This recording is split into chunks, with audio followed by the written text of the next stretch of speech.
Seveda lahko, torej v tej epizodi Skrivnosti slovenskih gradov bom govoril o gradu Konjice. Njegove mogočne srednjeveške razvaline kraljujejo točno nad slovenskimi Konjicami. Od romanskega jedra do gotskega veličastja grad Konjice očara tudi svojo zgodovino. To je tudi eden izmed najstarejših gradov na Slovenskem, saj se prvič omenja že v listini o ustanovitvi Žičke kartuzije v 12. stoletju, ampak je verjetno bil zgrajen že veliko prej. Ta listina namreč omenja Leopolda Konjiškega kot ministeriala štajerskega mejnega grofa Otokarja III.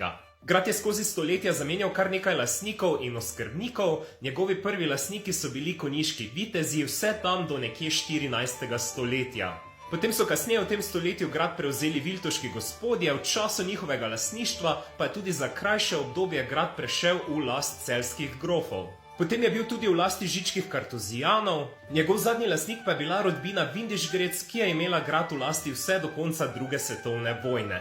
In še kot zanimivost, v 15. stoletju je grad obiskal tudi znan potopisec in notar Paolo Santonino, ki je grad v svojih delih omenil in tudi opisal jedi, ki so jih tam jedli. Če ti je bil ta video všeč, daj stisni like in follow za podporo in v komentarje zapiši, kateri grad naj omenim naslednjič.